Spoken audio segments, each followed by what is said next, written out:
Hello, my friend. Today I will tell you another long-forgotten legend. Close your eyes and let the magic transport you to Middle-earth. Our journey begins.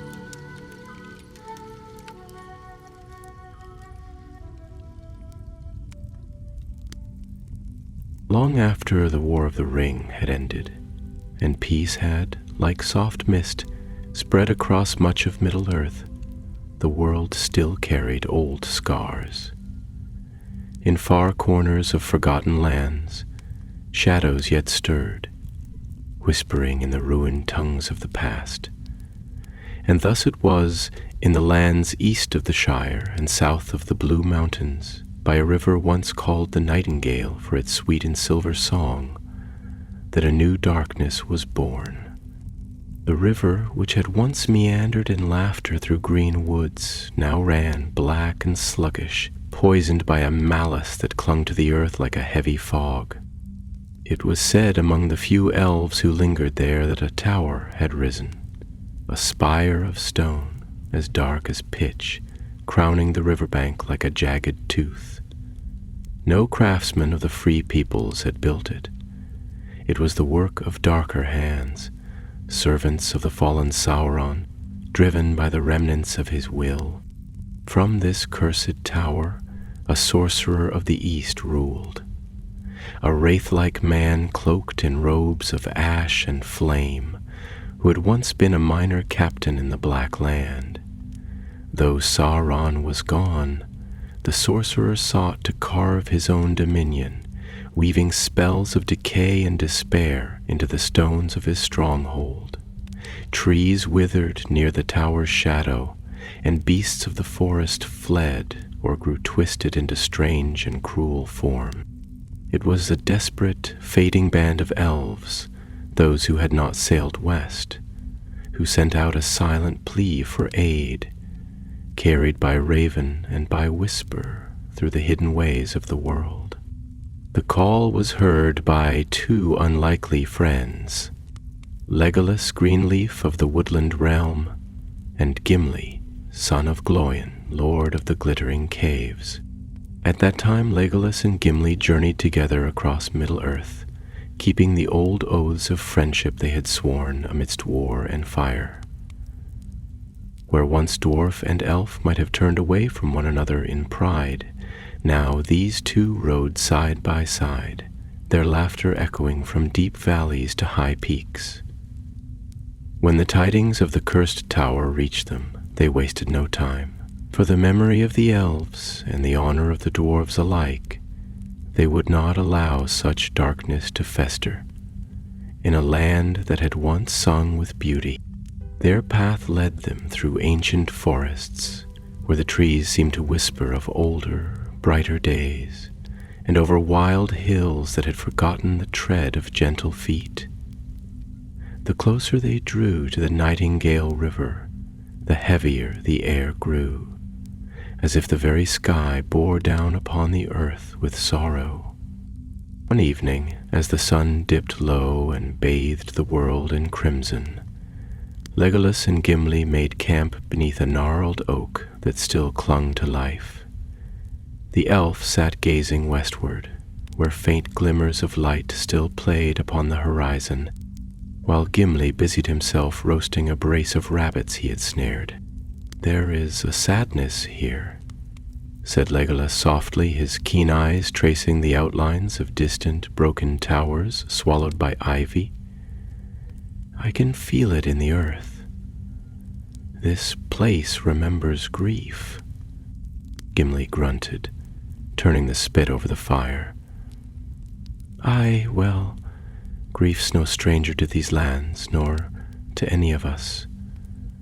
But grief is not defeat. We'll see to that." Legolas smiled faintly, the firelight dancing in his bright eyes. "I would not have another by my side, Master Dwarf." "And you shall not," Gimli replied, brandishing a stick like an axe. "We'll smash this cursed tower to rubble, mark my words.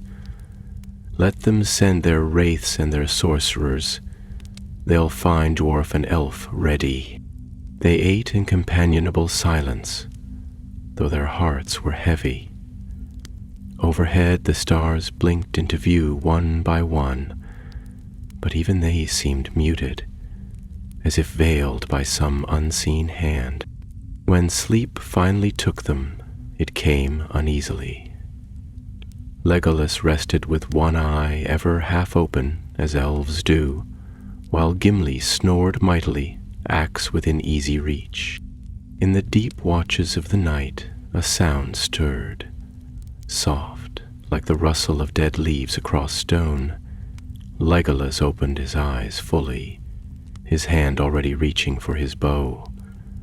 From the shadows beyond the firelight, pale shapes crept, things that had once been wolves, their eyes glimmering red with malice, their forms thin and broken as if twisted by nightmare.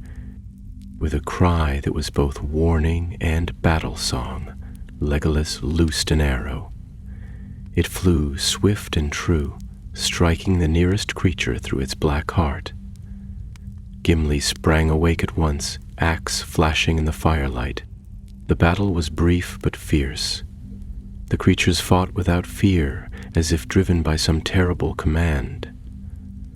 Yet they could not stand before the fury of elf and dwarf united.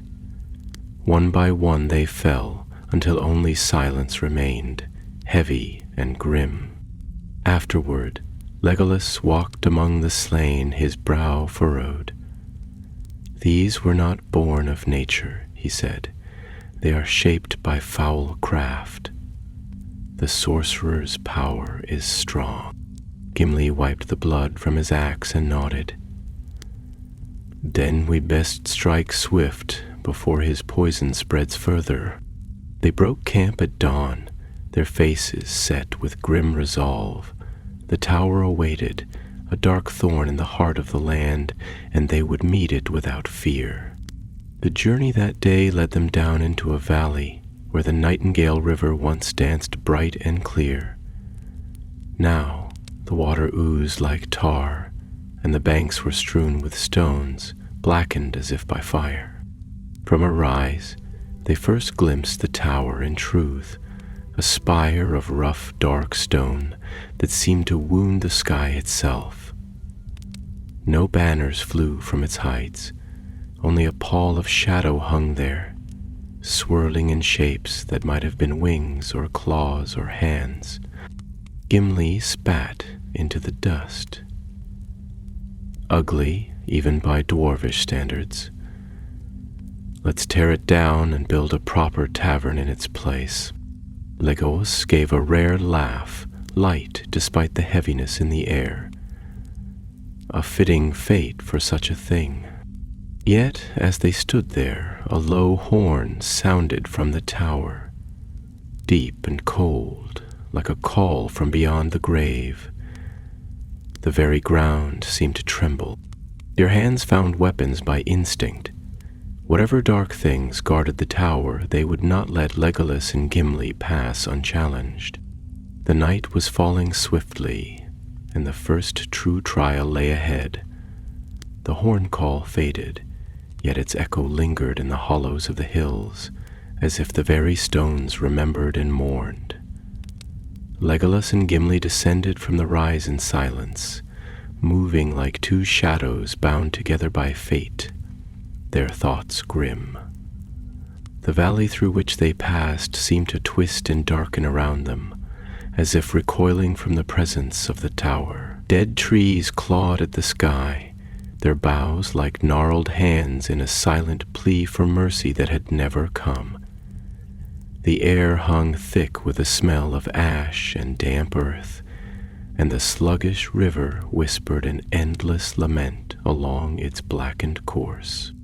As they pressed on, the path grew treacherous, strewn with jagged stones and brambles that clung to cloaks and boots alike, and once or twice Gimli muttered curses in the deep speech of the dwarves, which Legolas did not understand but knew well enough were none too charitable.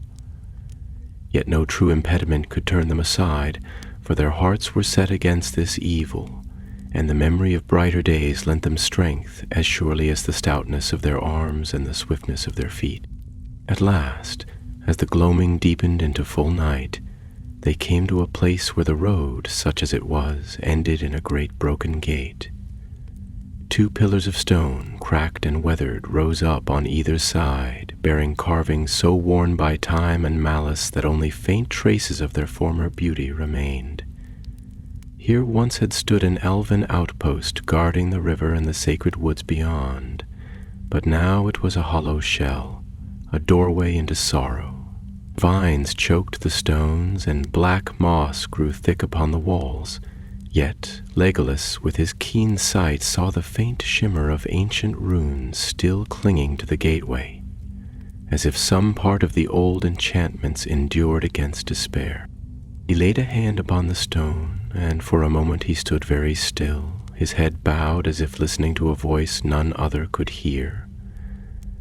When at length he turned back to Gimli, there was a strange light in his eyes, both sorrowful and resolute.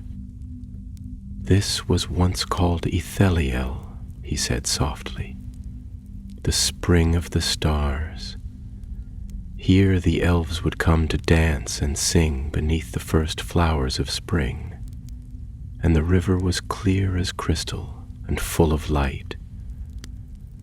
Now all lies in ruin." Gimli placed a broad hand upon his friend's shoulder, offering comfort in the manner of dwarves. "Few words, but much heart. Then let us see it cleansed," he said. "Let us bring ruin upon the ruiners." Together they passed beneath the gate and into the shadow of the tower. The ground sloped downward beyond, forming a wide hollow at whose center rose the tower itself, a grim spike of iron-bound stone, black and glistening as if wet with some foul dew. Around its base, twisted shapes moved, creatures neither wholly man nor beast, dragging themselves across the ground in service to their unseen master. Fires burned in braziers set at intervals along a crude wall that ringed the tower, and above all hung a darkness deeper than the mere absence of light, a shadow that seemed almost to breathe. They crouched in the shelter of a fallen pillar, and Legolas counted the guards with swift, sure glances. 200 at least, he murmured, and more within, no doubt.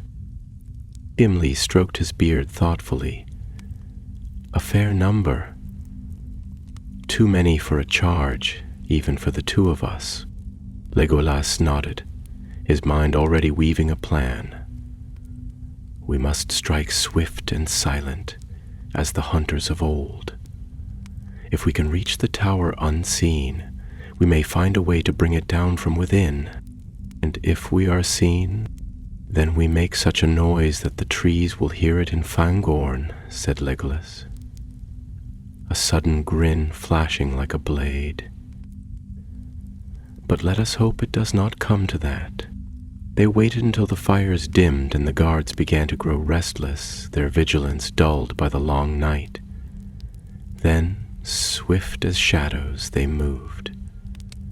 Gimli, despite his heavy frame, could tread lightly when need called for it, and Legolas was as silent as a falling leaf. Together they crossed the broken yard, slipping from ruin to ruin, unseen by the weary watchers. As they drew near to the tower, they came upon a strange sight. A pool of black water fed by a thin trickle that oozed from a crack in the tower's base. The water steamed faintly in the cold night, and its surface was broken by pale shapes that writhed and shifted without form. A low chanting could be heard emanating from within the tower, a guttural drone that set Gimli's teeth on edge and made even Legolas shudder. "This place is fouler than I feared," whispered Legolas. "There is a sickness here that no blade alone can cure." Gimli gripped the haft of his axe. "Then it is well that we have brought more than blades," he said grimly. and from his pack he drew a small pouch of black powder, a gift from the dwarves of Erebor. A potent and secret craft, to be used only in direst need. Legolas raised an eyebrow but said nothing. Dwarf craft or elf magic, all would be needed before this night was done. Carefully they crept along the base of the tower, seeking an entrance. At length they found a narrow doorway, half hidden beneath an overhanging slab of stone. Strange symbols had been carved into the lintel, and Legolas hesitated before passing beneath, for he could feel the weight of old curses thick upon the threshold. But there was no other way. Steel in hand, heart steeled yet more, they slipped into the darkness of the tower. The passage within was low and narrow, hewn from black rock that seemed to drink the light of Legolas's small lantern. The air was heavy with the smell of decay, and the walls were damp to the touch. Sounds echoed strangely, a drip of water, the scurry of unseen vermin, the faint clink of chains. Far above, the chanting continued, rising and falling like the tide, ever weaving its dark spell. Legolas moved ahead, leading with the grace of his kind, his bow ready in one hand and a long knife in the other. Gimli followed close behind, axe at the ready, his steps sure despite the oppressive gloom. They climbed a winding stair, each step groaning beneath their tread, until at last they came to a wide landing where a heavy door of iron barred the way forward.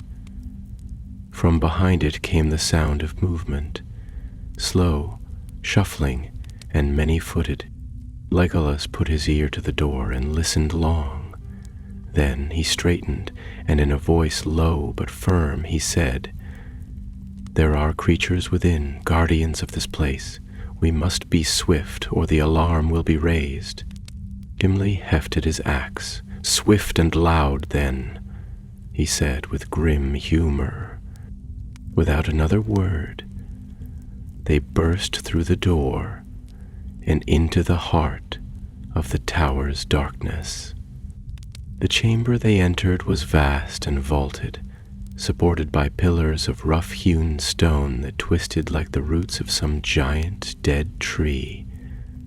Dim braziers guttered in the gloom, casting a flickering, sickly light across the floor, which was strewn with broken bones and cracked tiles, where once perhaps proud mosaics had told tales, now lost to ruin. Against the far wall, black chains hung in heavy loops, their ends disappearing into the shadows, and the air itself seemed to pulse with a low, malignant thrum, as if the very stones of the tower had a heartbeat.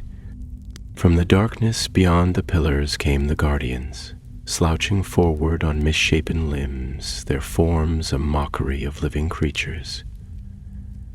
Some had the semblance of men, others of beasts, but all were alike in their ruin, stitched together by foul arts and bound to the will of their master.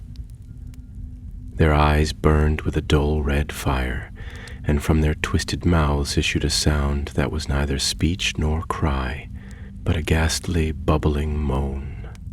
Legolas loosed an arrow even as he moved, and the shaft struck true, piercing the hollow eye of the foremost creature, which collapsed with a wet thud upon the stones. Gimli charged with a roar, his axe flashing in swift, brutal arcs that sent severed limbs flying. The creatures fought with the strength of despair, heedless of pain or fear, but elf and dwarf stood back to back, moving as a single will, and no foe could long withstand them. Still they came, wave upon wave, and the chamber rang with the clash of steel and the shrieks of the dying. At one moment a creature with the strength of a bear seized Gimli by the arm and sought to drag him down, but with a mighty heave the dwarf hurled it aside and split its skull with a single blow. Legolas, nimble as a deer, leaped from fallen body to fallen body, his knives flashing silver in the dim light, his eyes alight with the cold fire of his kindred. The battle raged long, but at last the guardians lay still, their corruption seeping into the stones, and the two companions stood alone amidst the ruin, their chests heaving with the toil of their work. Blood, dark and foul, stained the floor, and the braziers guttered lower, as if mourning the fall of the tower's monstrous servants. Legolas wiped his blades clean upon a rag torn from a fallen foe and turned his gaze upward. A wide stair, broken in places and crumbling at the edges, spiraled higher into the heart of the tower, and from above came the continuing drone of the sorcerer's chant, growing louder and more urgent with every passing moment. "We have little time," said Legolas, his voice low and tense, though no fear stirred within it. "Aye," Gimli agreed, drawing a fresh breath and tightening his grip upon his axe. "Best we find him before he finishes whatever black work he's begun." They ascended the stair, their steps swift but wary, for traps were ever the work of dark minds. In some places the stones had crumbled away entirely, leaving gaping holes into which a careless foot might plunge, and more than once Legolas's keen senses warned them of runes of warding etched into the walls, runes that would have loosed fire or worse had they been touched. Yet whether by skill or fortune or some guiding hand unseen, they came at last to the uppermost chamber of the tower. A vast hall opened the night sky through great ragged rents in the walls. The wind moaned through these breaches, bearing with it the scent of rain and distant thunder. Beneath a dome of broken stone, upon a dais of black marble, stood the sorcerer. He was tall and gaunt, his face hidden within the folds of a hooded cloak that shimmered like a heat haze. His hands, long and skeletal, were raised high above an altar upon which a great stone heart throbbed with an inner light, a shard, perhaps, of some fell relic of the old darkness. Around him swirled tendrils of shadow, writhing and hissing like serpents, and the very air seemed to resist their approach, pressing against them with a force that was felt in the bone. For a moment, Legolas and Gimli stood upon the threshold, gathering their strength. Then, with a shout that rang like a clarion through the broken hall, Gimli charged, and Legolas followed, swift as a shaft of light. The sorcerer's chant broke into a scream of rage, and the shadows leaped at them. They came not as solid things, but as cold and crushing pressures, seeking to snuff out breath and life alike. Gimli swung his axe in wide, furious arcs, his blows scattering the shadows like smoke before a storm wind, while Legolas, singing softly in the tongue of the elves, moved through the darkness with blades flashing. The sorcerer, seeing his guardians fall, turned his fury upon them directly. With a gesture, he loosed a bolt of black flame, swift and deadly. Legolas leapt aside, the fire grazing his cloak and searing the edge, but Gimli caught the force of it square upon his shield, and though the blast drove him to one knee, he rose again with a roar and hurled his shield at the sorcerer's altar. The blow struck true. The altar cracked with a sound like the breaking of the world, and the stone heart within it shattered into 1,000 shards of light and darkness. At once the tower shuddered, a deep groan rising from its roots, and the shadows screamed as if torn from within. The sorcerer staggered, his form wavering like mist in a strong wind. Legolas seized the moment, drawing a long, slender dagger from his belt, a blade of Gondolin, ancient and keen, and with a single fluid motion he cast it. The blade flew swift and straight, piercing the sorcerer's heart. There was a terrible cry, and the sorcerer fell, his body unraveling into wisps of smoke that were snatched away by the hungry wind. The tower groaned again, louder now, and small stones began to fall from the ceiling. Cracks raced along the walls like white fire. Legolas ran to Gimli, who stood dazed amidst the ruin. "We must flee," cried the elf, "ere the tower falls upon us." Together they fled down the shattered stair, the tower shaking around them like a wounded beast. Great stones fell, smashing the floor where they had stood but moments before. Dust and ash filled the air, choking their breath, but they pressed on, driven by the will to live and the knowledge that their work was not yet done.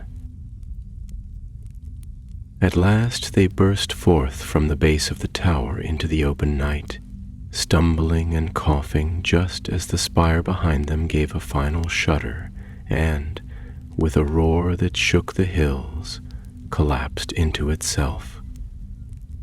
A cloud of black dust rose into the sky, and a wave of foul wind swept outward, flattening the grasses and bending the trees. For a long while neither spoke, but simply stood, leaning upon their weapons, watching the last remnants of the tower sink into ruin.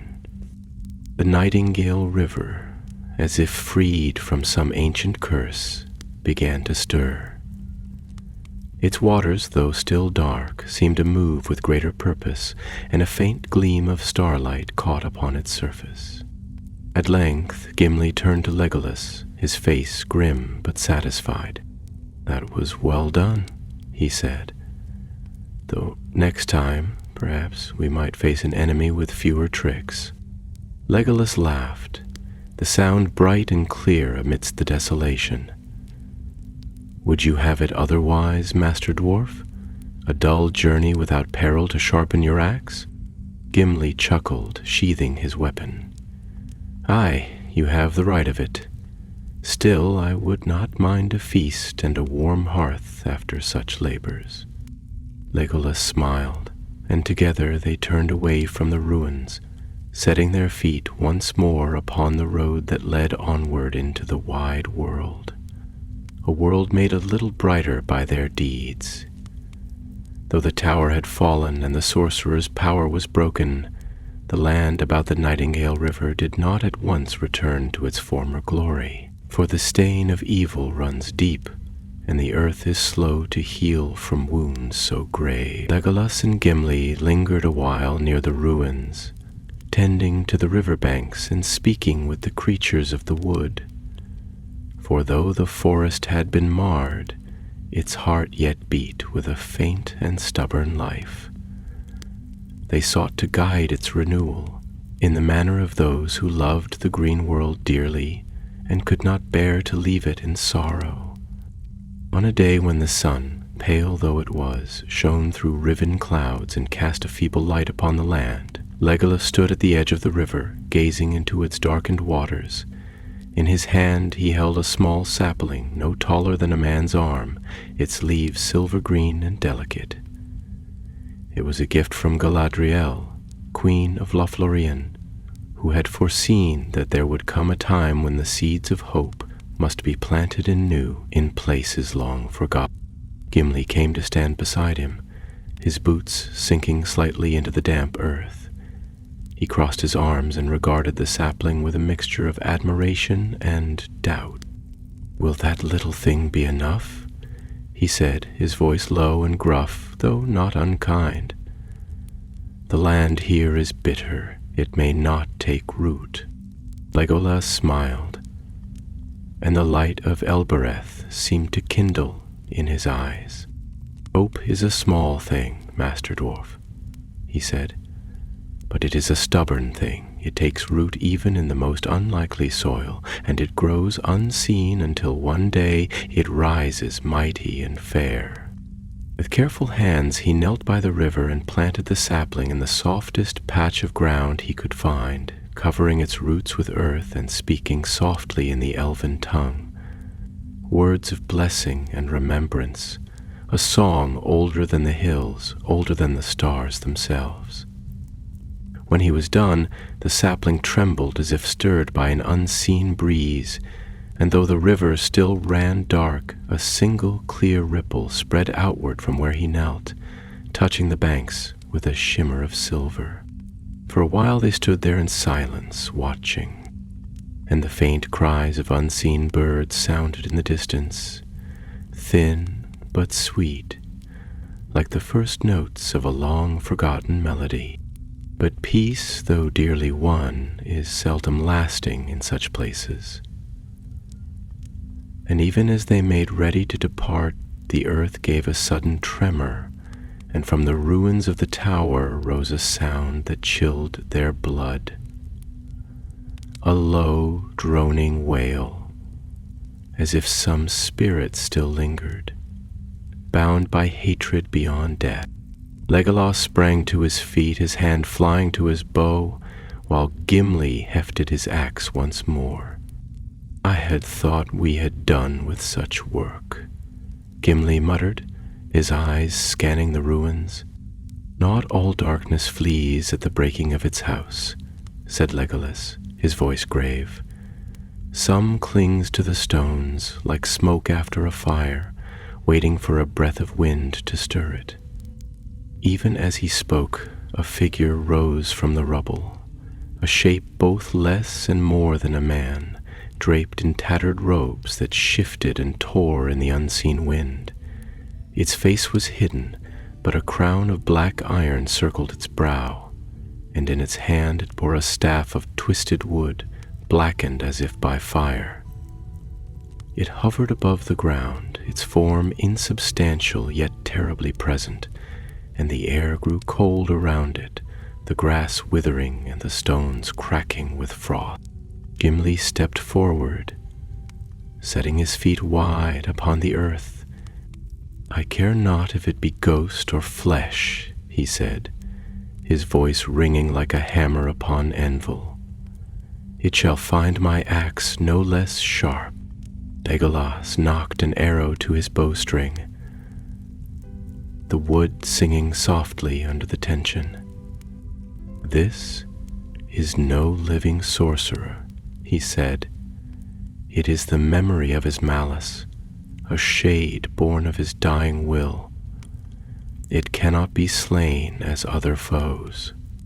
The shade lifted its staff, and a bolt of darkness lanced forth, striking the ground before them and raising a wall of black smoke. Out of the smoke came shapes, twisted, howling things of mist and shadow, their forms ever shifting, their eyes gleaming like coals.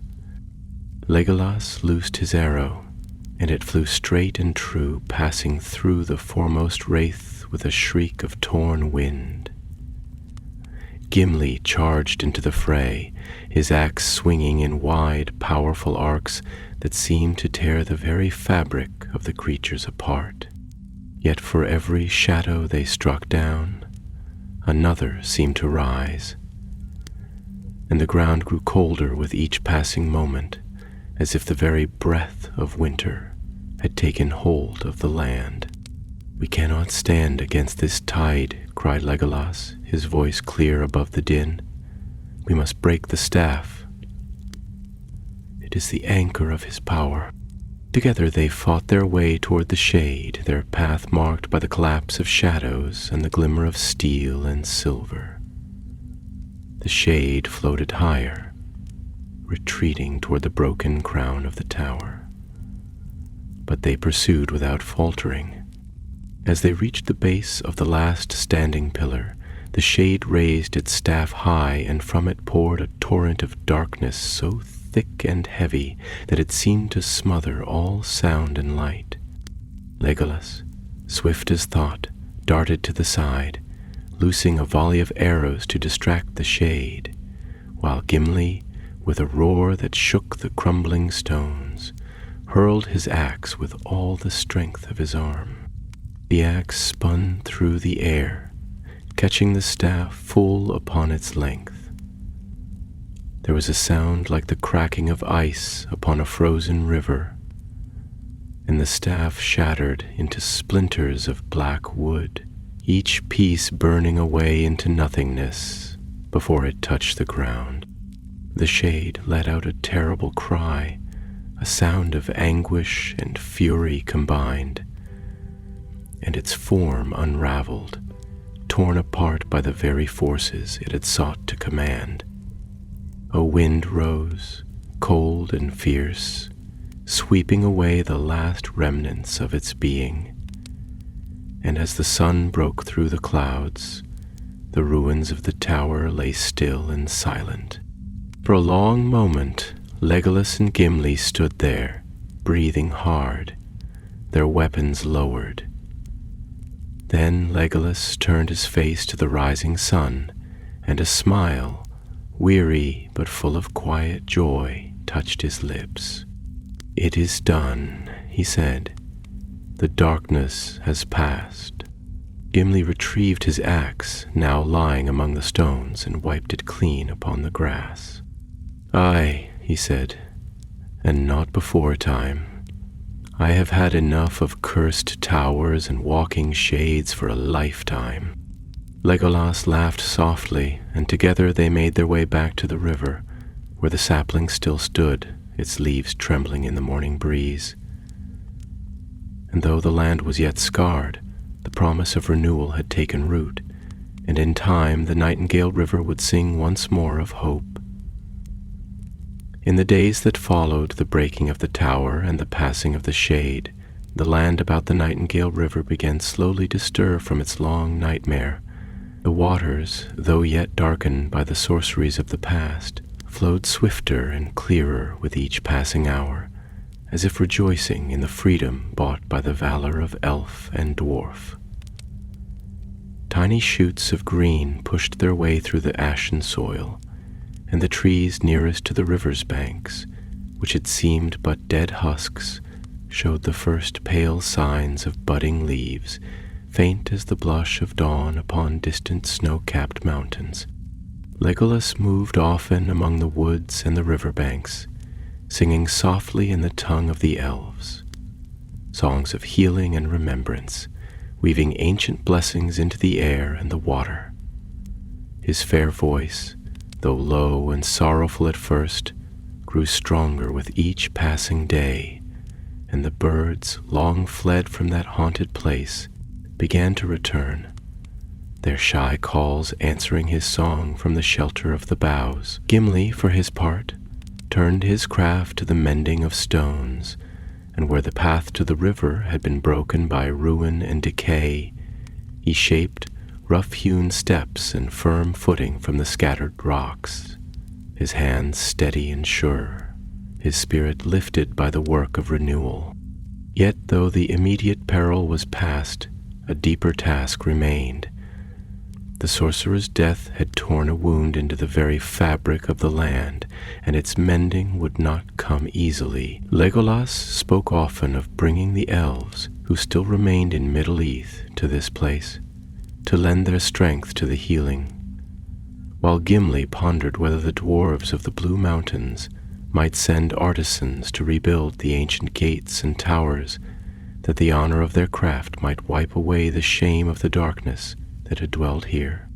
Upon the 7th evening after the fall of the tower, when the first stars pricked the twilight sky, and the river sang in clearer tones, Legolas and Gimli sat by the fire they had kindled near the old gateway of Itheliel. The flames danced merrily, casting long shadows upon the grass, and the air was sweet with the scent of fresh rain that had fallen in the afternoon. Gimli leaned back against a stone, his arms crossed over his chest, his beard twitched now and again by the night breeze. His eyes, sharp and deep, were fixed upon the sapling that Legolas had planted, and though he said no word, his thoughts were plain upon his face. "It lives," said Legolas, who needed no gift of foresight to read the heart of his friend. "It has taken root." Gimli nodded, but with a grunt that bespoke skepticism rather than doubt. "I have seen many things, Master Elf," he said, "but to see a twig wrestle against such foulness and thrive, that is a marvel beyond stone and steel." Legolas laughed, a sound pure and free, and he reached out to toss a small twig into the fire. "Stone and steel endure," he said, "but life endures more. Stone can be broken, steel can be melted, but life clings to the barest hope, and from ruin it rises anew. It is the oldest magic." Gimli considered this in silence for a time, staring into the heart of the flames, where embers flared and danced like living stars. Then he spoke, his voice slow and thoughtful. "And what of us, Legolas?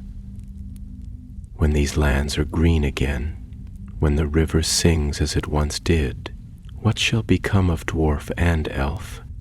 Legolas did not answer at once, for he, too, had pondered this question in the still hours of the night, when the stars wheeled overhead and the wind bore the scent of far-off seas. At last he turned his gaze to the east, where the mountains loomed dark and silent against the horizon.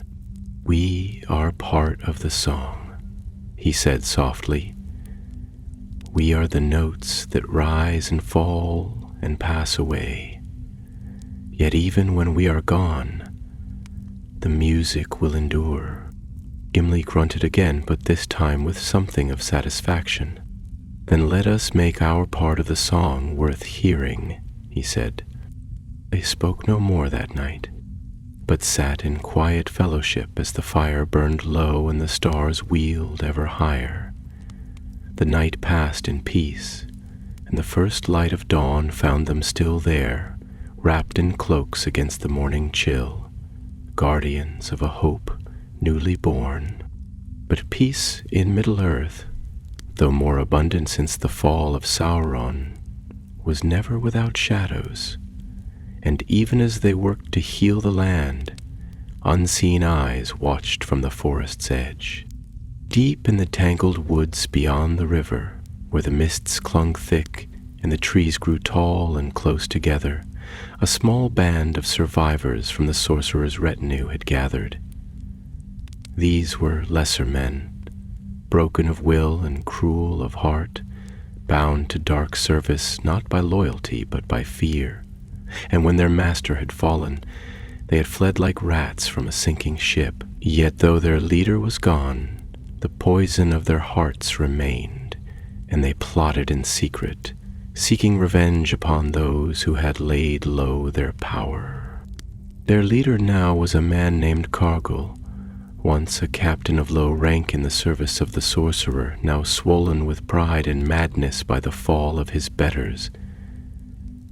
He was a man of heavy brow and cruel mouth, clad in rags and rusted mail, yet his spirit burned with a vicious cunning that had preserved his life through many dangers. Cargill watched from the shadows as Legolas and Gimli moved about their work, and in his heart he nursed a bitter hatred, for he had seen the tower fall and felt the lash of his master's despair before death had taken him. He knew that alone he could not challenge such warriors, but treachery and deceit were the weapons he favored, and in the depths of his mind he spun a plan both bold and vile. One night, as the moon rose pale and thin over the broken hills, Cargill sent two of his swiftest men across the river, cloaked in darkness and bearing poisoned blades. Their task was simple: to strike down the elf and the dwarf while they slept, and to vanish again into the night before the forest could rouse itself to their crime. Yet fortune, or perhaps something deeper and older than fortune, stood guard over Legolas and Gimli, and their treachery did not go unseen. As the assassins crept near the camp, moving silent as snakes through the grass, the sapling by the river shivered and bent, though no wind stirred. Legolas, ever sensitive to the songs of growing things, woke with a start and caught the gleam of steel in the moonlight. Swift as a striking hawk he was on his feet, an arrow already upon the string, and his cry of warning roused Gimli from his slumber. The assassins, seeing their surprise undone, lunged forward in desperation, but they had misjudged the strength of their foes. Legolas's arrow flew and struck true, pinning one of the men to a tree before he could close the distance, while Gimli met the other with a blow that split helm and skull alike. When the danger was past, they searched the bodies and found upon them strange tokens, blackened rings, and scraps of cloth bearing the sigil of the broken tower. They knew then that the shadow had not been wholly vanquished, and that the evil which had taken root in the valley would not be swept away by the fall of stone alone. Thus it was decided that they could linger no longer in idleness. The work of healing must go hand in hand with the cleansing of the land, and they would not rest until the last remnant of the darkness had been driven from the Nightingale River's shores. With the rising of the sun on the next day, Legolas and Gimli set forth from their camp by the river, moving swiftly and warily into the deep woods where the remnants of the enemy had taken refuge. They bore with them little save their weapons and their will, for both knew that to track a foe through such tangled and corrupted lands would demand all the skill and strength they could muster, and that speed would be their surest ally. The forest grew thick and heavy as they passed beneath its eaves, the trees crowding close together in a silence broken only by the occasional crack of a branch or the rustle of some unseen creature fleeing their approach. The light of the sun, though bright and clear above, was choked by the dense canopy, falling in scattered beams that illuminated patches of moss and gnarled roots, but left much of the undergrowth in gloom. Here and there the scars of the sorcerer's power remained, trees twisted into grotesque shapes, stones blackened and split as though by fire, and pools of stagnant water that gave off a foul reek. Legolas moved lightly ahead, his keen eyes searching the ground for signs of passage, while Gimli followed close behind, his axe ever ready in his hands. Though the dwarf was less at home in the wild places than his elven friend, he trusted in the strength of his arms and the sturdiness of his heart, and no fear of ambush or sorcery could turn him from the path they had chosen. From time to time, Legolas would pause, his hand raised and crouched to study some faint mark, a broken twig, a scuffed patch of earth, a thread of cloth snagged upon a thorn. To the eyes of others these signs would have meant nothing, but to Legolas they spoke clearly of the passage of men, and of haste and fear driving them forward through the tangled woods. "They flee towards the old hills," he said at length, rising from where he had knelt beside a shallow track in the leaf mold. "There are caves there, remnants of ancient days when the mountains were greater and the valleys deeper. They will seek to hide where stone may shield them." Gimli grunted, shifting the strap of his pack upon his shoulder. "Caves are no sure refuge from a dwarf," he said. "If they take to the earth, they will find no comfort there." They pressed on, following the trail as it wound ever upward into the broken hills beyond the river valley. The ground grew steeper, the trees thinner and more stunted, until at last they came upon the entrance to a narrow ravine, its mouth choked with fallen stones and brambles. The track they followed led straight into the shadows beyond. Legolas halted, his hand upon the hilt of his knife, and his eyes narrowed as he scanned the darkened cleft before them. "They are within," he said softly, "but they are not idle. I see the signs of traps laid, pits covered with branches, stones balanced to fall upon the unwary. They are cunning, these men, and desperate. Gimli hefted his axe and smiled grimly beneath his beard. "Let them be cunning," he said. "We shall be more so." As they entered the ravine, moving with great care, testing every step and watching every ledge above, twice they found the snares set for them and turned them to their own advantage, sending great stones crashing down into the depths where they shattered upon the rocks, their noise echoing like thunder in the narrow path. The sun rode high above, unseen beyond the crags, when at last they came upon the enemy.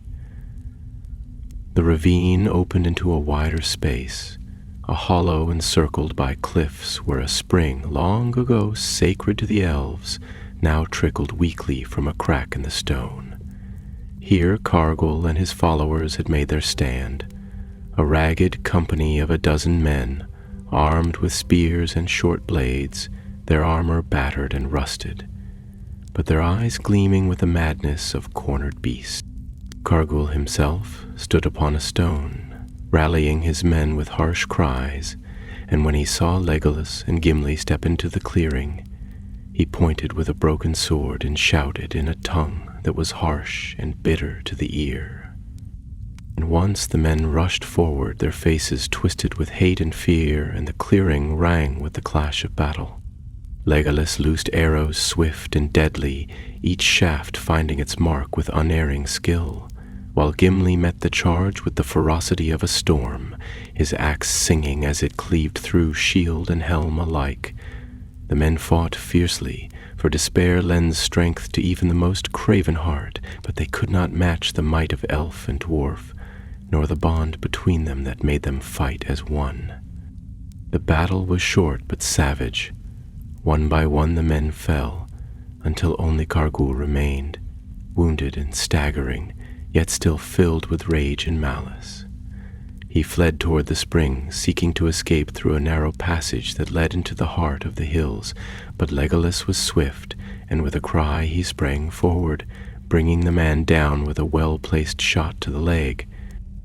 Gimli was upon him in an instant, dragging the wretch to his knees and tearing the broken sword from his grasp. Cargill spat upon the ground and glared up at them with eyes full of hatred. "You think you have won," he hissed, "but the darkness is not ended. It waits beneath the earth. It sleeps in the stones. It lingers in the hearts of men. You cannot kill it.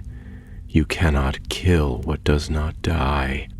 Legolas regarded him with a cold, clear gaze, and there was sorrow in his eyes as well as anger. "You are wrong," he said. "Darkness can be broken. It can be cast out, though the labor be long and bitter, and it begins here." With that, Gimli bound the man with cords of elven make, strong and supple, and together they carried him back through the ravine, leaving the broken company behind to the mercy of the stones and the creeping green that would in time reclaim even this place. The sun was sinking low when they returned to the river, and the sapling by its bank stood taller now, its leaves catching the last golden rays and shimmering with a light that seemed not wholly of this world. They brought Cargill before the sapling, and there Legolas spoke words of binding and of judgment, calling upon the old powers of the land to bear witness. They would not slay him in vengeance, for that was not their way, but they would not let him go free to sow evil anew. Instead, they placed him in the keeping of the river and the forest, setting wards about him that he could not break, and leaving him to the slow justice of the earth he had sought to defile. As they watched, the roots of the sapling stirred, creeping through the soil toward where he lay bound. They did not touch him, but they grew strong and thick about him, forming a living prison that no mortal hand could undo. When the work was done, Legolas and Gimli stood in silence, and the river sang softly at their feet. Thus the last remnant of the sorcerer's evil was bound, and the land was left to heal. But their journey was not yet ended, for the world beyond the Nightingale River still called to them, full of wonders and perils yet unseen. The days that followed were bright and clear, and the land about the Nightingale River stirred from its long slumber with a slow but steady strength, as though some deep and ancient spirit long oppressed had awoken and breathed anew. The sapling by the river's edge grew taller and greener with every passing sun, and the river itself, once fouled and choked, ran swifter and clearer, its voice rising in pure and merry song among the stones. Legolas and Gimli dwelt there for a time, watching over the land and aiding in its slow mending, though their hearts grew restless with the longing that often seizes those who have seen great deeds done and know that their part in the world's great tale is not yet finished. Many evenings they sat beside the fire, speaking softly of the lands beyond, of the deep caves beneath the mountains, the fair woods of Ithilien where Legolas had promised to plant new gardens, and of the sea whose call even now tugged at the heart of the elf with an ever stronger yearning. One evening, as the sun fell behind the hills and the western sky burned with the gold and crimson of a dying day, Legolas rose from where he sat upon a stone and gazed long into the west, his face bright and clear in the last light. "There is a summons in the air," he said at last, his voice full of wonder and sorrow mingled. "A whisper upon the wind that speaks of roads yet untraveled and shores yet unseen. It is not in me to remain here, though the rivers sing sweeter than silver bells and the trees bow low with new leaves." Gimli, seated beside the fire, his great hands busy polishing the edge of his axe, looked up and regarded his friend with a gaze both stern and kindly. "Then we must be away," he said, "for I have no desire to sit idly while your spirit withers with longing. And besides, there are yet many stones I have not set my eyes upon, and many halls of my people I have yet to tread." Legolas smiled, and his heart lifted, for he knew well that though the dwarf's words were gruff, his loyalty ran deep as the roots of the mountains. "Then let us depart at first light," he said, "and follow where the road may lead."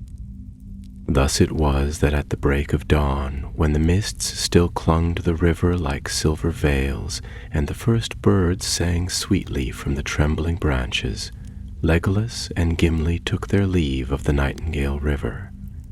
They left behind the sapling, strong and flourishing, and the ruins of the tower, now crumbled into harmless stones, and they left also Cargill, bound by roots and ancient wards, his strength and spirit broken.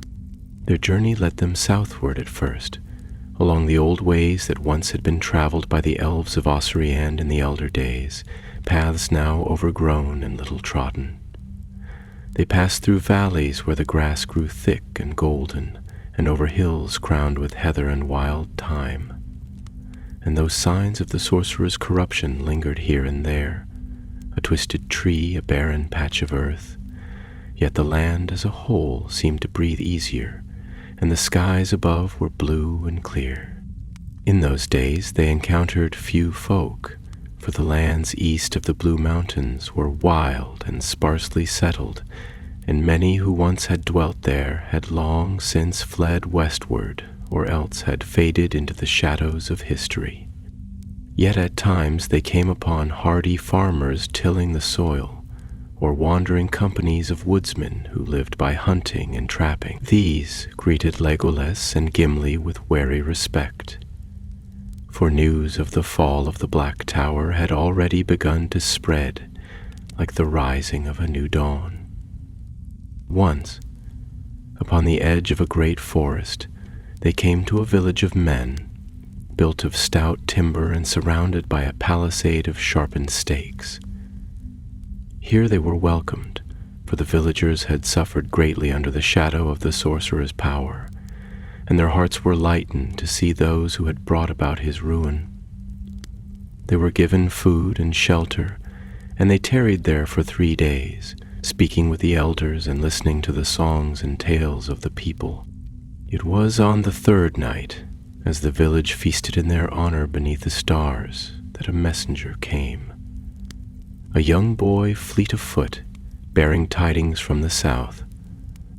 He spoke of strange happenings along the old road, of travelers vanishing without a trace, of beasts once thought driven away now returning in greater numbers, and of a light, cold and pale, seen upon the heights of a distant hill, a light that neither flickered nor wavered, and that brought no warmth to those who gazed upon it. The villagers grew fearful at this news, for though the sorcerer was fallen, it seemed that not all his works had been undone, and new dangers were stirring in the wild. Legolas and Gimli listened intently, and when the boy had finished his tale, they looked to one another and spoke without words, for they both knew that their road had not ended at the Nightingale River, but wound onward into greater peril. "We must see this light for ourselves," said Legolas, his voice clear and unwavering. "For if some evil lingers in these lands, it must be rooted out ere it grows stronger." Gimli nodded, his eyes dark with thought. "And if there be foes to fight," he said, "then my axe is ready." So it was that they departed the next morning, leaving the grateful villagers behind, and turned their steps toward the south and the source of the strange light. For many days they journeyed, crossing rolling plains and winding through narrow valleys where the cliffs rose high on either side, their faces weathered by time into shapes that seemed almost to watch the travelers with silent stone eyes. The way grew harder, the paths steeper and less sure, and the nights colder, though the season was turning toward summer. At last, as the moon waxed full and bright, they came within sight of the hill of which the boy had spoken. It rose alone upon the plain, a barren mound crowned with jagged stones that jutted into the sky like the broken teeth of some vast ancient beast.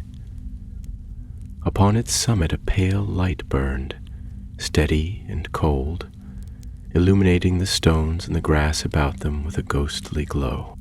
They camped that night at the foot of the hill, taking turns at watch, and neither slept deeply, for there was a stillness in the air that seemed to press against the very skin, and the usual sounds of the night, the chirp of crickets, the rustle of small animals in the underbrush, were strangely absent.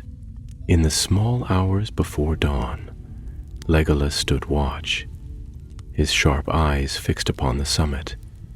He saw shapes moving there, tall and thin, flickering in and out of sight like smoke in a high wind. They circled the light, weaving strange patterns, and though he strained to hear, no sound reached him, save the faint whisper of the grass bending under a breathless sky. When the sun rose at last, casting long shadows across the plain, Legolas roused Gimli, and together they made ready to ascend the hill. They knew not what awaited them at the summit, but neither did they hesitate, for their hearts were strong and their purpose clear. Thus they set forth, climbing steadily toward the cold, pale flame that beckoned them onward into the heart of a new mystery.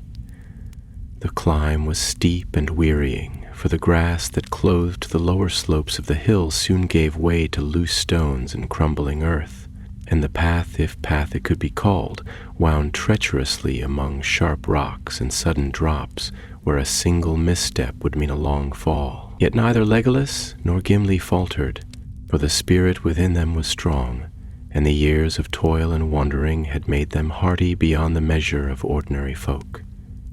Legolas moved lightly over the stones, scarcely seeming to touch the ground, his fair hair streaming behind him in the cold wind that blew steadily from the north. Gimli came behind, slower but sure-footed, his heavy boots finding purchase where the rocks were slick and uncertain, and the haft of his axe steady in his grasp. They spoke little, for the land itself seemed to frown upon speech, and even the sound of their breath and footfalls was muted, swallowed up by the heavy silence that clung to the hill. As they climbed higher, the air grew colder, and a thin mist began to rise from the stones, coiling about their feet and drifting in ragged veils across the slope. The light that burned atop the hill grew clearer now, and they saw that it was no simple flame nor beacon, but something far older and stranger, a cold fire that gave no warmth and cast long shadows that twisted and writhed against the ground in patterns that made the eyes ache to behold. When at last they reached the summit, they stood for a moment in stillness, surveying the place where the light was rooted.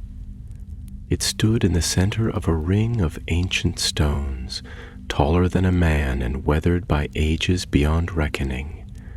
The stones were carved with runes, worn nearly smooth by wind and rain, yet here and there Legolas could still discern the faint traces of elvish letters, though the forms were strange and older than any he had seen even in the scrolls of Rivendell. In the midst of the circle, upon a low mound of earth, stood a shard of crystal, taller than a man's height, from which the pale light poured. It pulsed slowly, like the heartbeat of some slumbering giant, and the very air seemed to hum with its power. Around the base of the crystal, the ground was barren and cracked, and no blade of grass nor creeping vine dared draw near. As they stood gazing, a movement stirred among the stones, and from the shadows emerged figures, tall and gaunt, clad in tattered cloaks that flapped soundlessly in the rising wind. Their faces were hidden beneath deep hoods, and in their hands they bore long, curved blades that gleamed faintly in the unnatural light. Gimli tightened his grip upon his axe, his shoulders squared and ready for battle, but Legolas laid a hand upon his arm and shook his head.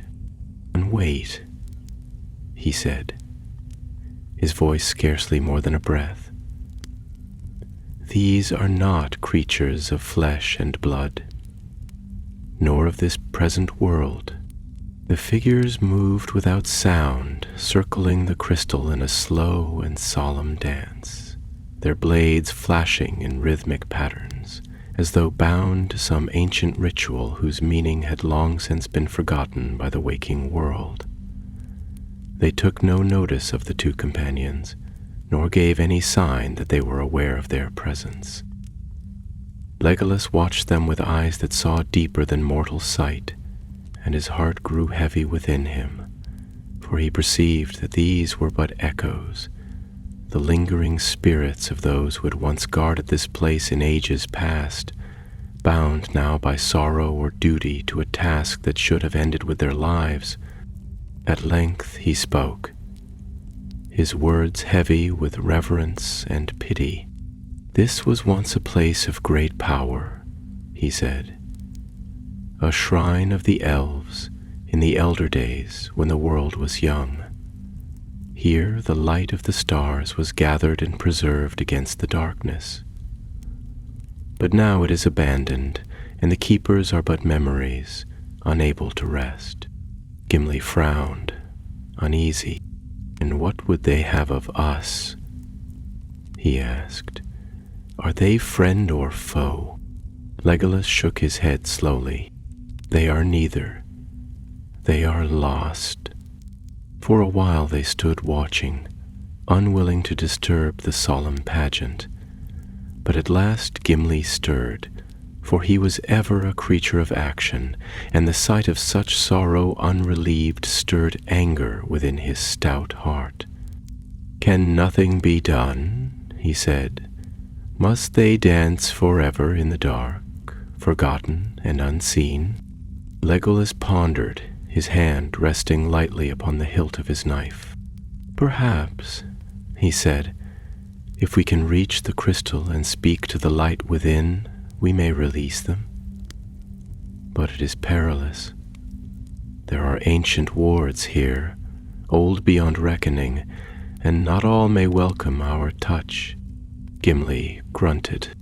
"And perilous or no, we did not come this far to turn away." So they girded themselves with resolve and stepped forward, passing between the standing stones and into the heart of the circle.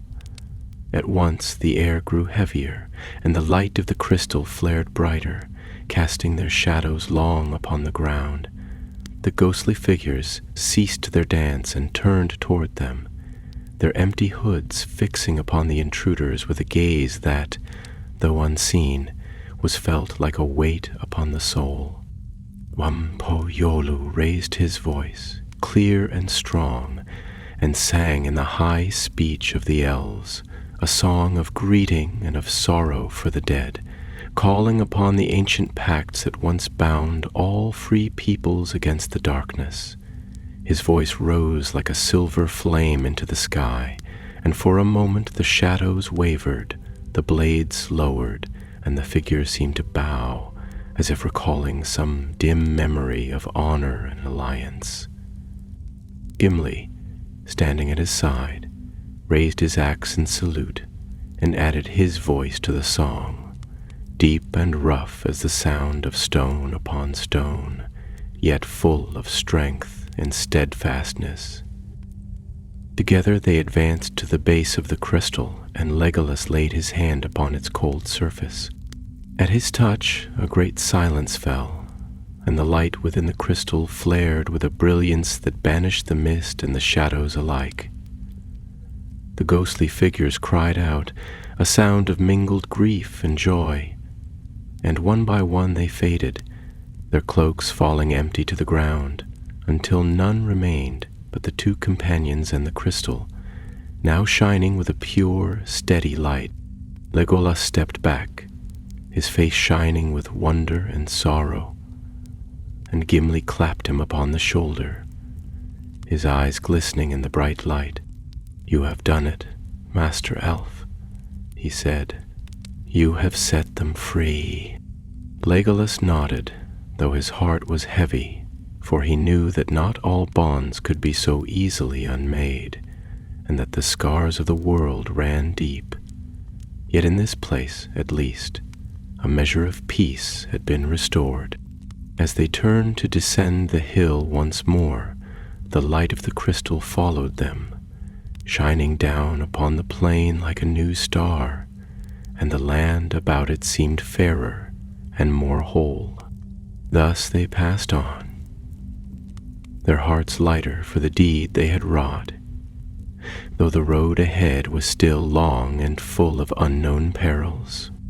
They descended from the hill with the first light of morning washing the land in hues of gold and silver, and the air was fresh and sweet, as if the earth itself had breathed a sigh of relief.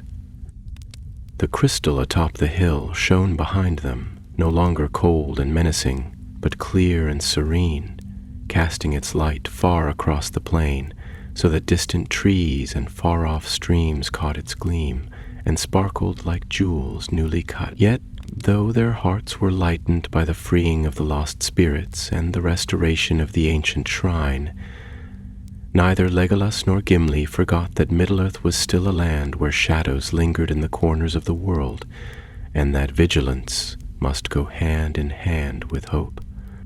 They journeyed southward once more, following no road but the course of their own counsel, and the land changed about them as they went.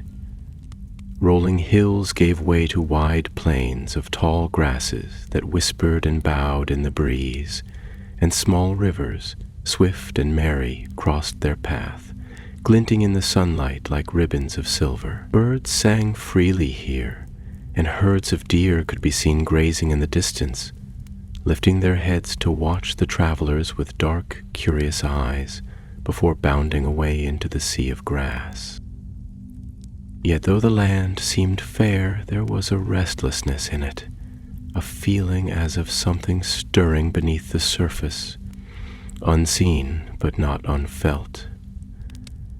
Legolas spoke of it one evening as they camped by a shallow stream, their fire a small, bright point in the vastness of the night. "To God." "There is a stirring in the deep places of the world," he said, his voice low and thoughtful as he gazed into the dancing flames. "Old things wake from long sleep, and not all of them are kind. The defeat of the Dark Lord has left a great emptiness behind, and into that emptiness other powers may seek to creep, lesser but still perilous." Gimli, seated across from him, his hands busy mending the strap of his pack, nodded slowly. "It is the way of things," he said. "Break one stone from a wall and the cracks run through the rest. It will take time to mend the world, and even then, it will not be as it was." Legolas smiled, though there was sorrow in it. "Nor should it be," he said. "The world moves on, and we must move with it, though our hearts may ache for what is lost." They spoke little more that night, each wrapped in his own thoughts, but their fellowship was all the stronger for the shared understanding that passed between them, without the need for words. The next day they came upon an ancient road, half buried in grass and earth, its stones cracked and worn, but still bearing traces of its former grandeur. It led eastward, toward a line of low hills upon which stood the ruins of a once great city, its towers broken and its walls crumbled into heaps of moss-covered stone. Time had claimed it long ago, but the hand of violence had hastened its fall, and Legolas, seeing the blackened stones and the scorched earth, knew that some great battle had been fought there, in days now lost to memory. They approached the ruins with caution, for though the city was silent, silence itself can sometimes be a warning, and the bones of ancient wars often stir when the living come too near. As they passed through the shattered gates, a feeling of deep unease fell upon them, and the air grew heavy, as if weighted with sorrow and wrath. The streets were littered with broken weapons and rusted armor, and here and there the bleached bones of men and orcs alike lay scattered, mute testimony to the ferocity of the struggle that had once raged there. In the center of the city, they found a great square, overgrown with weeds and vines, where once fountains had played and markets had thrived. At its heart stood a single pillar, still upright, though weathered by the ages, and upon it were carved the remnants of a crest, a tree crowned with stars, much worn, but still faintly discernible. Legolas laid his hand upon the stone, and for a moment he stood silent, his eyes closed. "This was a city of the elves," he said at last, his voice heavy with grief. "Long ago, before the wars of the Second Age, it fell in fire and ruin, and none returned to rebuild it." Gimli removed his helm and bowed his head, for he, too, felt the weight of ancient sorrow pressing upon the stones. As they stood there, a cold wind arose, stirring the dust and the fallen leaves, and from the shadowed arches of the broken halls came a sound, faint at first, like the rustling of dry reeds, but growing louder with each heartbeat, until it seemed a whispering host surrounded them, unseen but near. Legolas drew his bow, and Gimli raised his axe, and together they stood back to back, their eyes scanning the broken walls and empty streets. Out of the shadows crept figures, thin and pale, like the memory of smoke after a great fire. Their faces were hollow, their eyes empty sockets, and in their hands they bore weapons rusted to mere fragments of iron. They moved without sound, their feet leaving no mark upon the ground, and their gaze was fixed upon the two companions with a hunger that was not of the living world. "Shades," murmured Legolas, his voice steady though his hand tightened upon his bow. "The spirits of those who fell in battle, unable to find rest." Gimli set his feet firmly and grunted. "Then let them find rest at the edge of my axe, if they will not have it otherwise."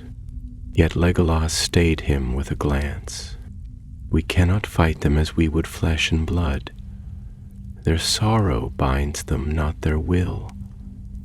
We must find the source of their unrest." The shades pressed closer, the air growing colder with their passage, and the ground itself seemed to tremble beneath their weightless tread. Legolas, recalling the rights of his people, raised his voice in song once more, a song of release and remembrance, sung in the ancient tongue of the elves. His clear voice rose into the night high and pure, weaving a melody that spoke of starlight and distant shores, of battles fought and lost, of peace found at last beyond the circles of the world. The shades paused, their hollow eyes turning toward him, and a great stillness fell. One by one they lowered their weapons and sank to their knees, and as the last notes of Legolas's song faded into the dark, they melted away like mist before the morning sun, leaving only the broken stones and the wide, empty square. Gimli exhaled deeply and lowered his axe. "You have a gift, Master Elf," he said, not without admiration. Legolas shook his head, his gaze distant. "It is not gift nor power," he said. "It is memory, and memory, rightly called, can heal even the deepest wounds." They remained a while in the ruined city, paying silent homage to those who had fallen, before turning their steps eastward once more, toward lands yet untraveled and fates yet unknown. The road eastward was long and little marked, for the lands into which Legolas and Gimli now passed were wild and seldom trodden by the feet of any but wandering beasts and the hardiest of men. The hills grew steeper and the valleys deeper, and the rivers, though narrow, ran swift and cold, fed by secret springs hidden in the folds of the mountains. Great forests loomed in the distance, their crowns dark against the sky, and from time to time the travelers caught glimpses of strange creatures moving among the trees, swift and shy, and never seen twice. The days passed in toil and wonder, for though their journey was wearying, the land itself was full of forgotten beauty. There were glades where ancient oaks grew so vast that 10 men could not have encircled their trunks, and hidden meadows where wild flowers of every hue danced upon the breeze. Birds of bright plumage sang in the high branches, and deer with proud antlers bounded across the open spaces, their hooves scarcely touching the earth. Yet amid all the fair sights there lingered an unease, like a low note struck beneath a sweet melody, heard only by those who listened closely. Legolas was ever alert, his keen senses attuned to every shift in the wind and every rustle among the leaves. He spoke little as they traveled, but often he would pause upon a height and gaze long to the south, where a darkness seemed to gather, a smudge upon the horizon that no weather could explain. Gimli, stout of heart though he was, felt the weight of it also, and though he made no complaint, He sharpened his axe each night by the fire and kept his hand close to its haft, even in sleep. On the 12th day after leaving the ruins of the elven city, they came at last to the edge of a forest greater and older than any they had yet encountered. The trees here were of a kind seldom seen in Middle-earth, tall and straight, their bark white as bone and their leaves a deep, shining green that did not turn with the seasons. A hush lay over the wood, and the very air beneath its boughs seemed thicker, heavy with ancient memory. Before they entered, Legolas halted and spoke. "This is Torn of Fuin," he said, "the forest under night. In elder days it was a place of terror, when the shadow of Morgoth lay heavy upon the world. Though the shadow has long passed, its stain lingers in the heart of the wood, and those who wander here unbidden may find more than they seek." Gimli looked into the gloom beneath the trees and set his jaw. "Well, we are not unbidden," he said. "We come with good cause, and if any would bar our way, they shall find we are not so easily turned." Legolas smiled faintly, though his eyes were grave. "Then let us go forward together, and let neither light nor dark divide us." Thus they entered the forest, walking side by side, their footsteps silent upon the soft, moss-covered ground. The light grew dim under the canopy, and strange scents filled the air.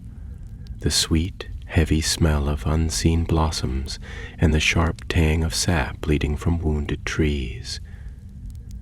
Shadows shifted among the trunks, and from time to time they heard whispers, faint and fleeting, as if the very trees were speaking among themselves in a tongue older than any living memory.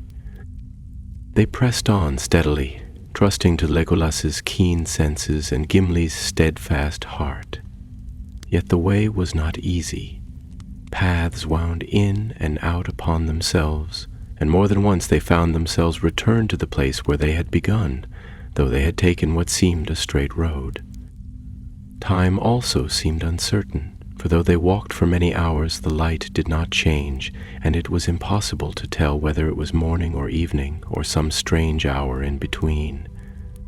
At length they came to a clearing, a round space free of trees, where the ground was bare and blackened, as if scorched by fire long ago. In the center stood a single tree, dead and hollow, its branches reaching skyward like the arms of a drowning man. Around it lay a ring of stones set deep in the earth, each carved with runes that glowed faintly in the dimness. Legolas approached the stones with caution, reading the runes as he went.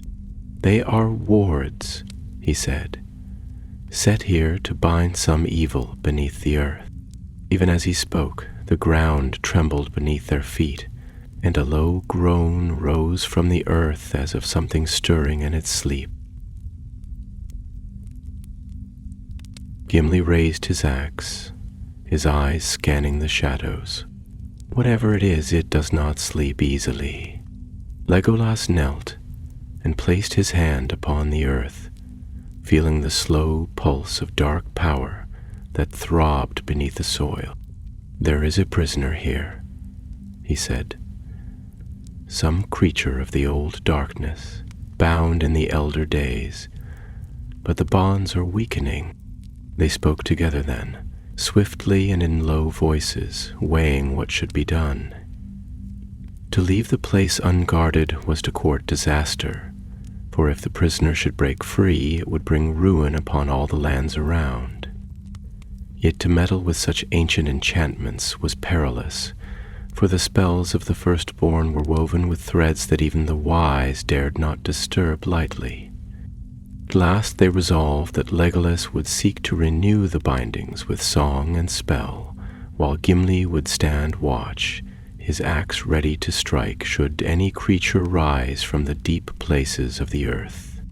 Legolas began to sing, his voice low and steady, weaving a song of starlight and earth, of roots deep and strong, of waters flowing and stone unbroken.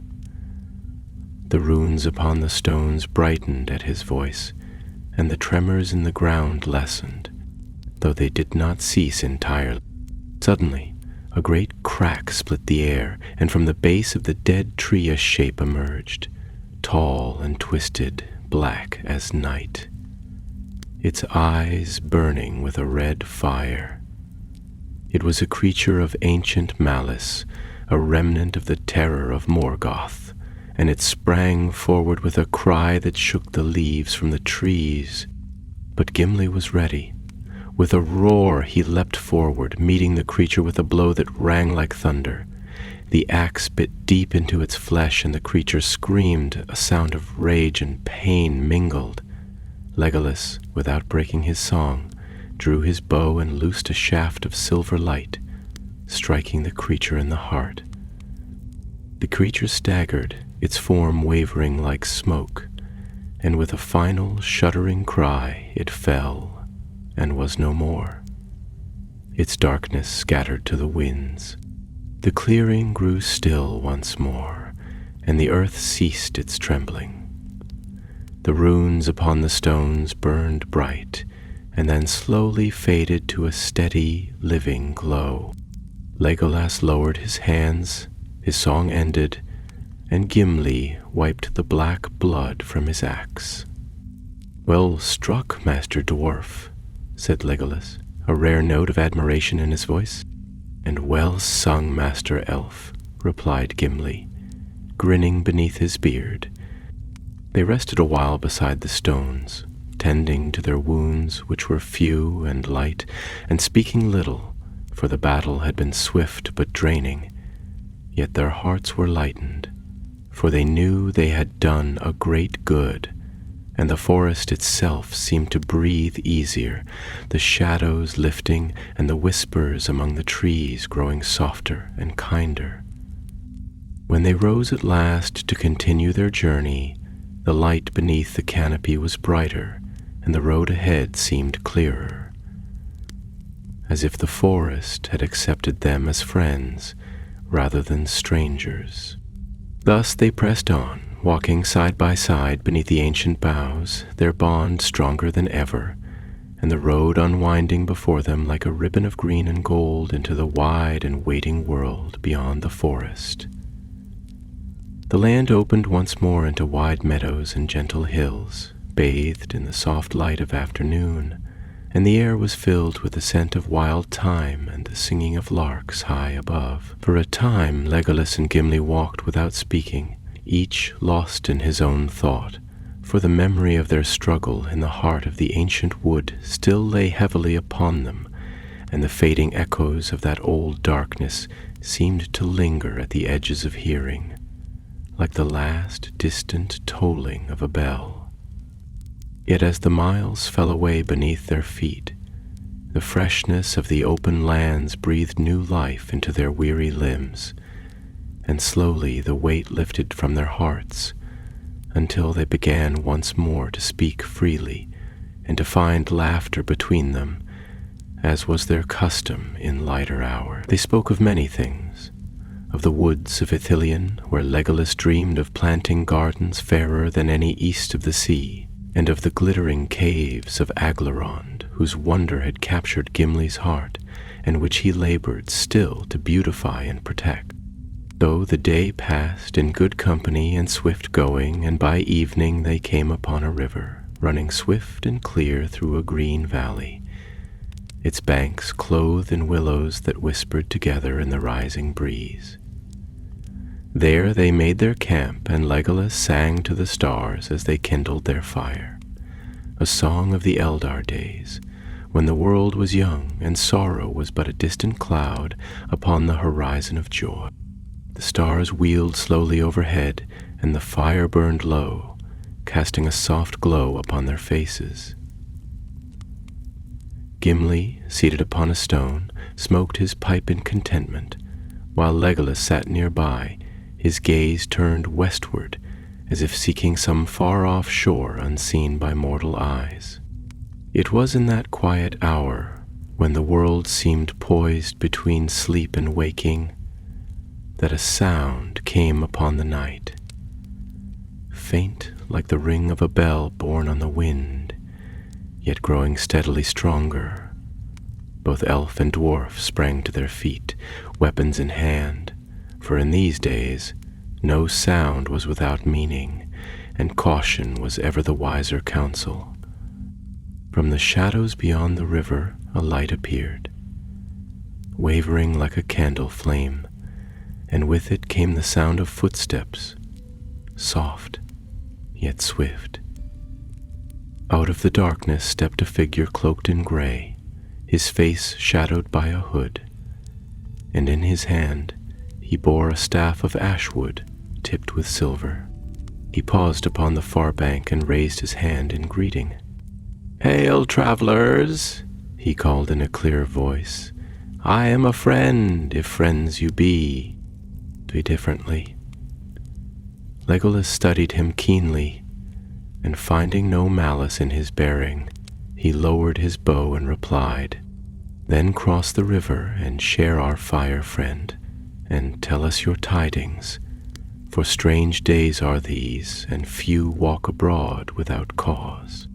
The figure crossed lightly upon stepping stones that barely broke the surface of the water, and as he drew near, they saw that he was a man, tall and fair of face, with hair dark as the wing of a raven, and eyes gray as morning mist.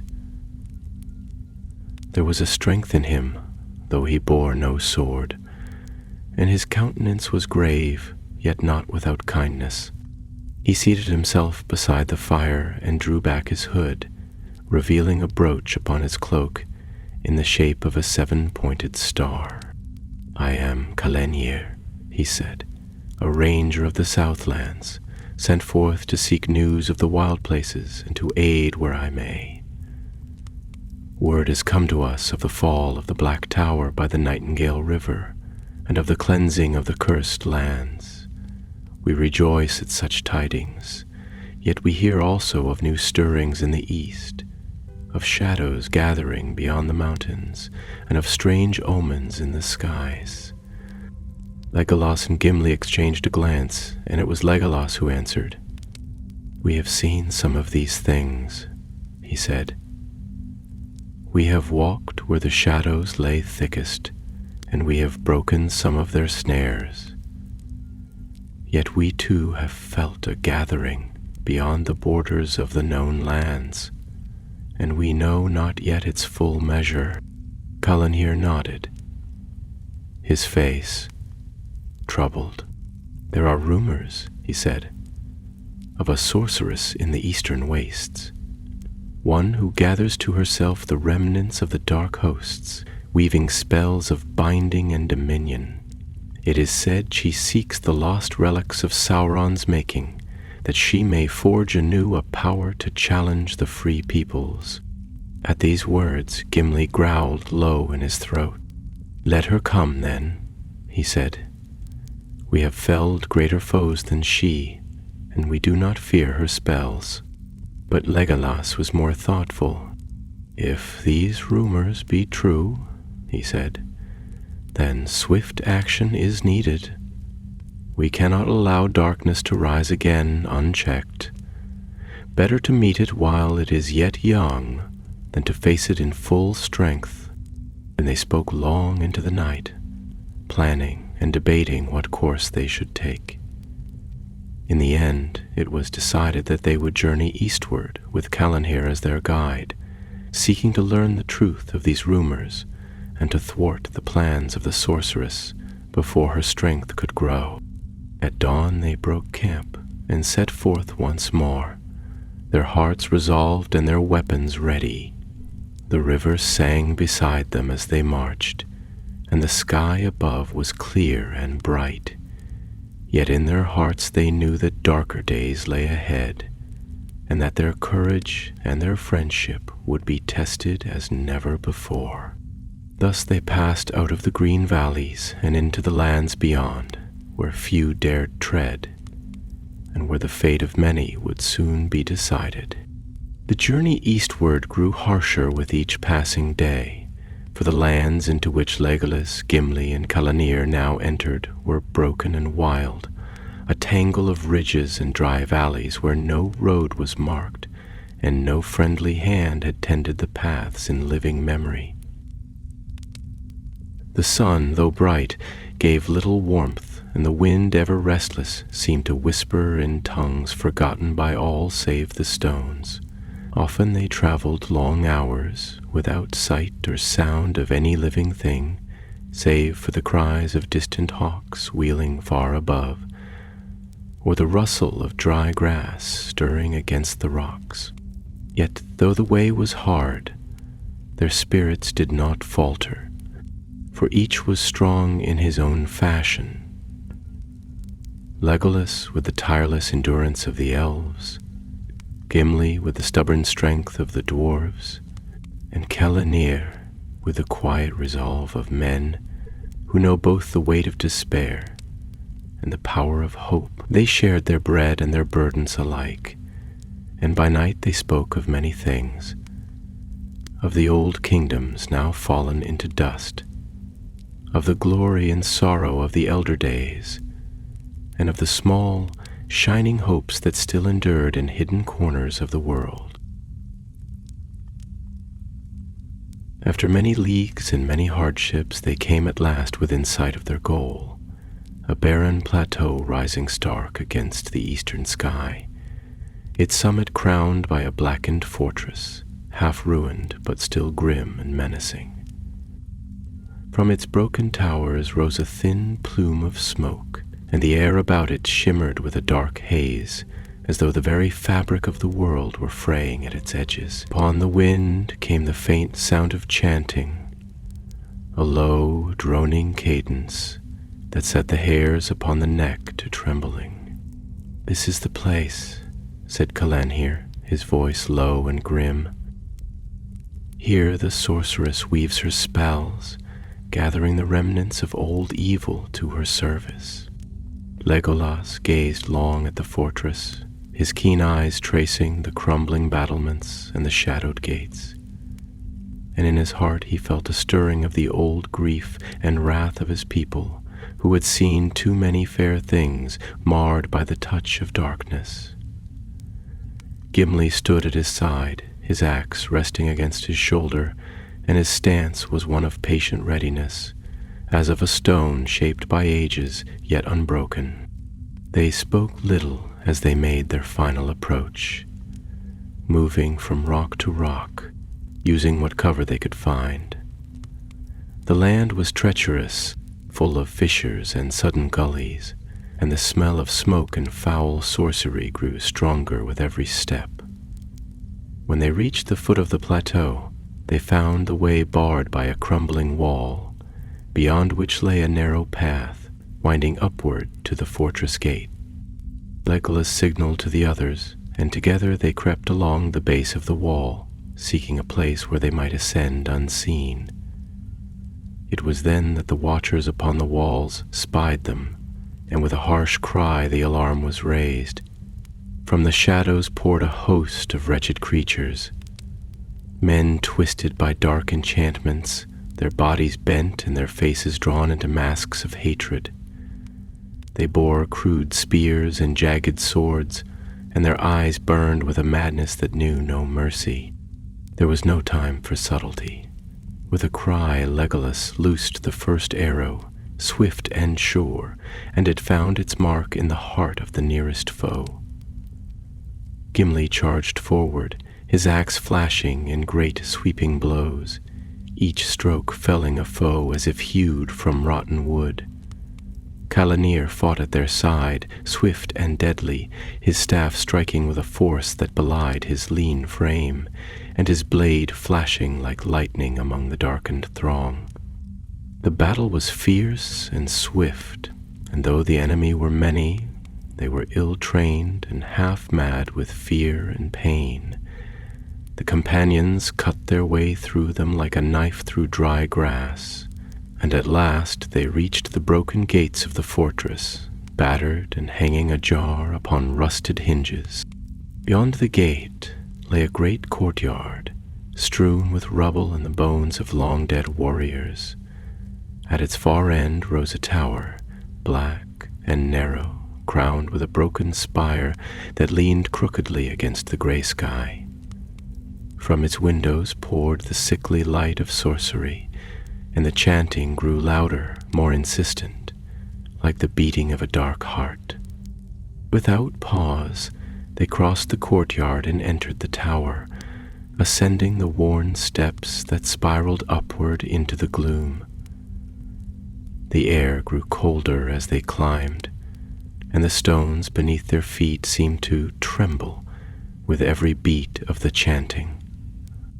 At last they reached a wide chamber near the tower's summit, its walls lined with tattered banners and broken shields, and in its center stood a figure, tall and clad in robes of deep crimson, her face hidden beneath a veil of shadow. In her hands she held a staff of black wood, crowned with a shard of dark crystal that pulsed with a sickly light. The sorceress turned as they entered, and though her face remained hidden, they felt the weight of her gaze, cold and cruel as the depths of winter. "You come too late," she said, her voice a whisper that echoed against the stones. "Already the seeds of a new darkness are sown. You cannot stop what has begun." Legolas stepped forward, his bow ready, and his voice was clear and strong. "We have stopped greater evil than yours, Lady of Shadows. Sauron himself has fallen, and you shall not stand where he could not." Gimli growled deep in his throat and raised his axe.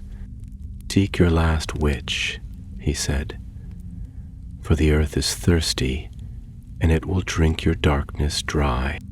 With a scream of rage, the sorceress raised her staff, and a wave of force struck them like a hammer, driving them back against the walls. Stones cracked, and dust filled the air, but they rose swiftly, for their spirits were not so easily broken. Legolas loosed arrow after arrow, each finding its mark, though the sorceress's sorcery turned them aside or burned them to ash before they could strike true. Gimli charged, his axe singing in his hands, and Callan here wove spells of protection about them, his voice rising in ancient words of power.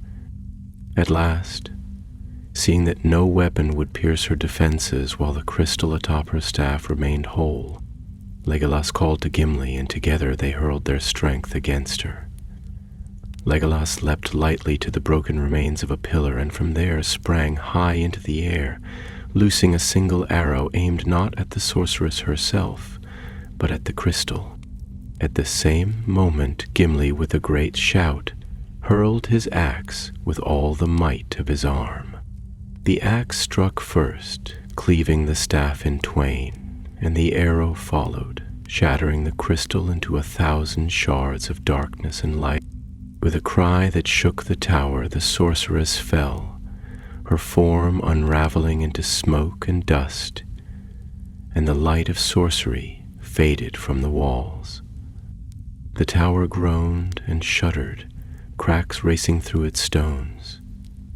Knowing the end was near, they fled down the steps, the walls crumbling about them, and burst forth into the courtyard just as the tower collapsed in upon itself, sending a plume of dust and ash into the air. The sun broke through the clouds then, casting a golden light upon the ruined fortress and the empty fields beyond. Legolas and Gimli stood side by side, their faces weary but proud, and Calenhir came to stand with them, his staff planted firmly upon the ground. Thus the last work of the sorcerer's kin was undone, and the land breathed free once more. In time, the grass would grow where stone had fallen, and the rivers would run clear and swift, and the songs of the free peoples would be heard again beneath the stars. Legolas and Gimli, their task fulfilled, turned their faces westward, knowing that many roads yet awaited them, but that, whatever shadows might rise, they would face them together. Elf and dwarf, bound by a bond stronger than iron, brighter than gold, and as enduring as the mountains and the stars themselves. Thus ended the tale of Legolas and Gimli, the tower over the Nightingale River. But their journey, like the long song of Middle-earth, would carry on into the ages beyond.